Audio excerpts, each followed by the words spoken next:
Snehalaya silks. இங்கு ஒவ்வொரு புடவையும் ஸ்னேஹா தேர்ந்தெடுத்தது உங்களுக்காக. அதிமுக முன்னாள் அமைச்சர் ஜெயக்குமார் செய்தியாளர்களை சந்தித்து வருகிறார். நேரலை காட்சிகளை பார்க்கலாம். அந்த மாண்புகளையும் மரபுகளையும் காற்றில் பறக்க விடுவதிலே உலகத்திலேயே பார்த்தீங்கன்னா ஒரு ஜனநாயகத்தை குழி தோண்டி புதைக்கின்ற இயக்கம் அது திராவிட முன்னேற்ற கழகம். அது எல்லோருக்குமே தெரிஞ்ச ஒன்று.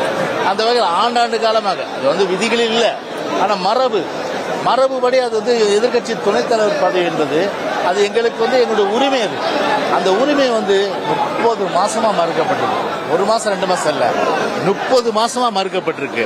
அந்த 30 மாதத்துக்கு பிறகு இப்போ ஒரு முதலமைச்சர் அதை மறுபரிசீலனை செய்ய விரும்புறாரா உடனே பேரவைத் தலைவர் அறிவிக்கிறாரு. இது எது எப்படி இருந்தாலும் சரி, எங்களுடைய தொடர் ஜனநாயக போராட்டத்திற்கு கிடைக்கப்பட்ட உரிமை கிடைக்கப்பட்ட வெற்றியாக தான் கருத முடியும். எனவே அந்த வகையில் பார்த்தீங்கன்னா செவடங்காதில் ஊதுற சங்கு ஊதிட்டே இருந்தோம். இப்போவாது கொஞ்சம் கேட்டுது. அது வரையில ஒரு சந்தோஷம் தான்.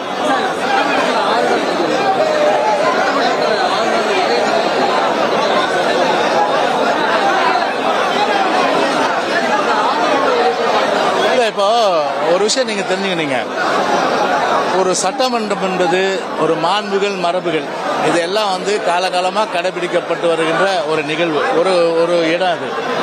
அந்த வகையில் நாட்டில் எவ்வளோ பிரச்சனை இருக்கு. இன்னைக்கு அரிசி விலைக்கு சாப்பிட்ற அரிசி 70 ரூபாய்ச்சு. விலைவாசி போயிட்டு இருக்கு. சட்ட ஒழுங்கு மோசம். இன்னைக்கு கூட தஞ்சாவூர்ல ஒரு இளைஞர் ஓட விரட்டி கொலை செய்யப்பட்டிருக்காரு. இன்னைக்கு அதே போல பல்வேறு வகைகள்ல இன்னைக்கு மக்கள் சிரமப்பட்டு அல்லல் படுகின்ற ஒரு நிலையில அதெல்லாம் விவாதிக்கப்படுகின்ற வேணும். எனவே நந்தவனத்தில் ஒரு ஆண்டி அவன் 4-6 மாதமா குயவனை வேண்டி கொண்டு வந்தாண்டி ஒரு தோண்டி போட்டு உடை தாண்டின்ற மாதிரி தான் இன்னைக்கு அந்த சபை இருக்குன்றது நினைக்கும் போது, சபைன்றது ஒரு போதைப் பொருளை எடுத்து பண்ணோம்.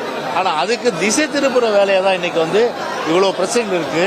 அந்த வேலையை இன்னைக்கு நடந்துட்டு இருக்குதான் இன்னைக்கு மிகவும் ஒரு யாராக இருந்தாலும் சரி, அது முதலமைச்சராக இருந்தாலும் சரி, சபாநாயகர் இருந்தாலும் சரி, ஆளுநர் இருந்தாலும் சரி, இது போன்ற அந்த சபை மீறிய அந்த செயல்கள் ஒரு திசை திரும்ப செயலாக தான் நிச்சயமா இன்னைக்கு திமுகவும் அதை செஞ்சுட்டு இருக்குது.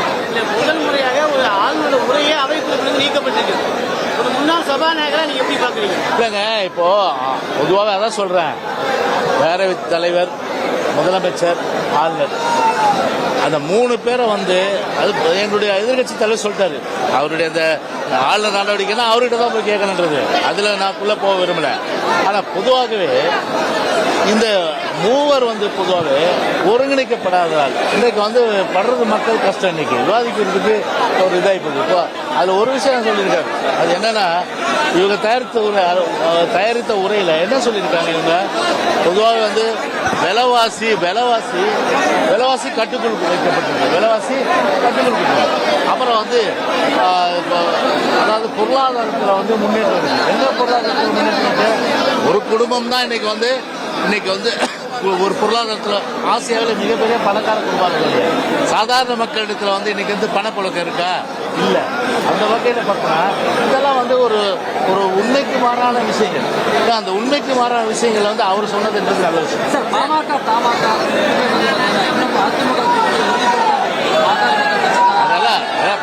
அதெல்லாம் இவரு சொல்லியிருக்காரு. யாரு? நம்முடைய பொதுச்செயலாளர்.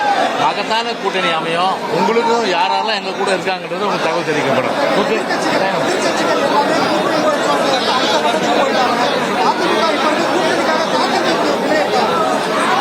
அடுத்த கட்டத்துக்கும் வேற கட்டத்துக்கும் எங்களுடைய நிலைப்பாடுன்றது, நாங்க எங்களுடைய பொதுச்செயலாளர் சொன்னதுனால தேர்தல் இன்னும் டைம் இருக்கு, நிறைய மாற்றங்கள் இருக்கும். கண்டிப்பா பார்த்தீங்கன்னா எங்க தலைமையில மகத்தான கூட்டணி அமையும். கவலைப்பட வேண்டியதுல தெரியும். ஓகே.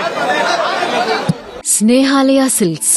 இங்கு ஒவ்வொரு புடவையும் ஸ்னேஹா தேர்ந்தெடுத்தது உங்களுக்காக.